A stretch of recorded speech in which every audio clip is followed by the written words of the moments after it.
other news at Disneyland is the fact that Star Wars Galaxy's Edge is getting some new character infusion in it. Yeah, I can't believe it myself, but Disney Parks is introducing more characters to Star Wars Galaxy's Edge as News Observer reports that at long last, characters from The Mandalorian and its spin-off series, The Book of Boba Fett, will appear at Disneyland. Well, you can spot Boba Fett in the land now. Grogu and the Mandalorian will be arriving at a later date. But don't worry, Boba Fett will not interact with other Star Wars characters with whom his storylines do not intersect. The Mandalorian and the Book of Boba Fett both take place years after Return of the Jedi and long before the events of The Force Awakens. And Tyler, what in your estimation does the lifting of this veil mean when it comes to the future of Galaxy's Edge on both coasts?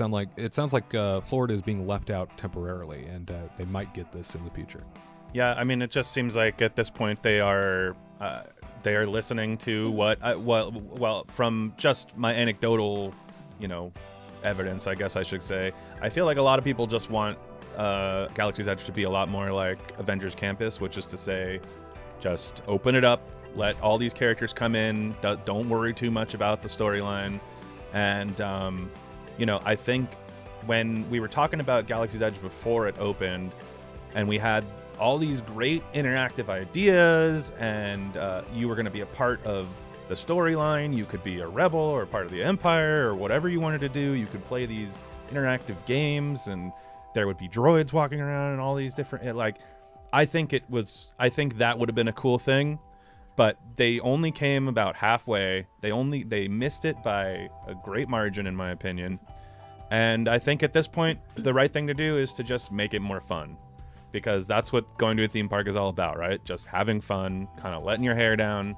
And I think that what this is going to mean for Galaxy's Edge is that we probably will start seeing more characters that make no sense for the timeline. But I think it was a huge, huge mistake, actually, when I think about it, in the long run, of locking it into the current movies, into locking it into the current timeline that we've all seen through, from 7 through 9.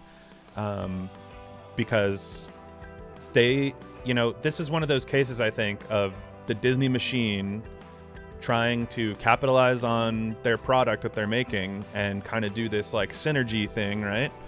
And and I don't think it worked out for them this time. I think that people miss the old characters. People, when you really get down to it, the things that people love about Star Wars the most are the 3 original movies. I think for the most part. That does not 1, 2, and 3.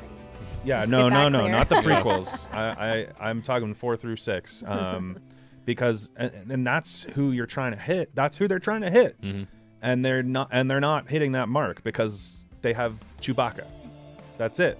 I can't think of another character that is in Galaxy's Edge that people would identify with from those. If he's there. If he's BB-8's around. BB-8's not in the Or not movies. BB-8. I'm sorry, R2-D2. R2-D2. Wow. R2-D2, sure, yeah, R2-D2. If But, he's around.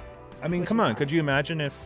I think it would have been awesome if they actually accomplished being in that timeline, but they didn't do it. So let's just cut our losses and put Boba Fett in, put Darth Vader in. Like, just do it, because it'll just be more fun at this point. That's really gonna, cool. yeah. And I think they've proven that with like Avengers Campus.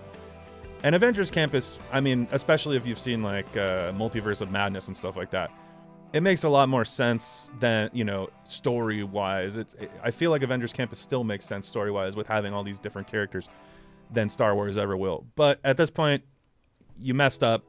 Make it more fun, and making it more fun would be putting more characters in. So I mean, it doesn't have to make sense. You don't have to take it so seriously. Like, I mean, I just saw a TikTok video of the Dora Milaje teaching like Loki, Thor, and Ant-Man on to do like the jab and the cross and the block thing.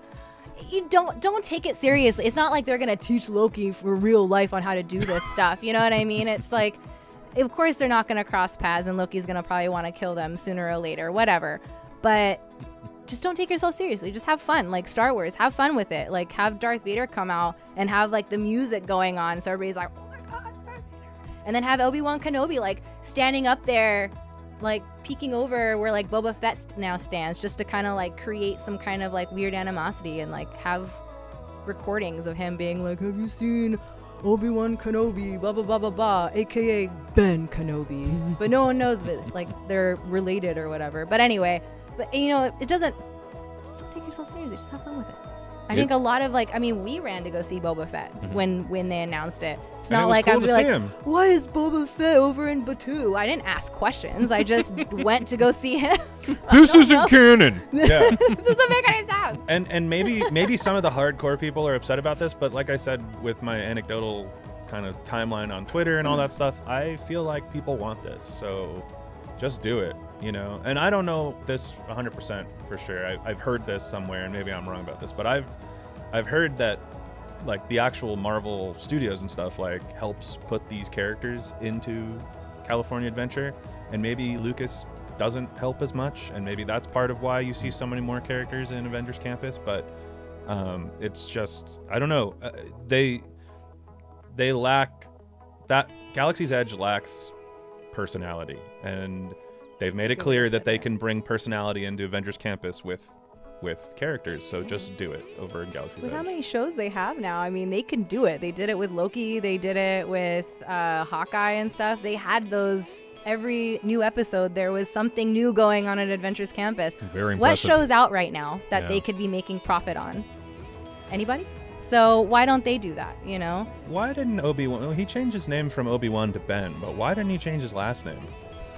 It's a good question, right? I mean, they didn't think anybody would find, Don't ask questions. So general, like Smith or just Johnson, enjoy it. He could have been, he could have been like Ben Smith, But maybe Kenobi is a Smith over there. Maybe. Right? True. We've heard so many in their storylines. There was a possibility there.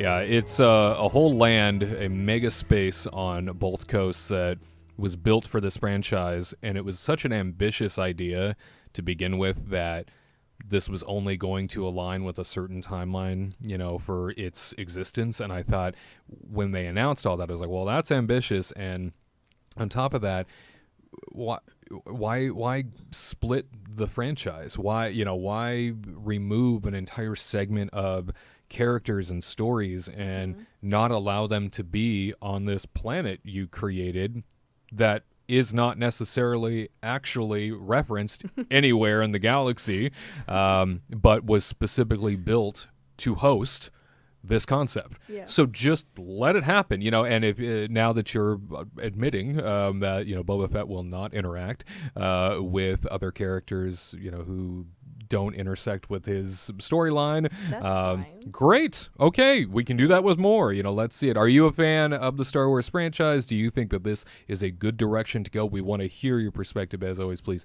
leave it in our comments section. To all who come to this happy place, welcome.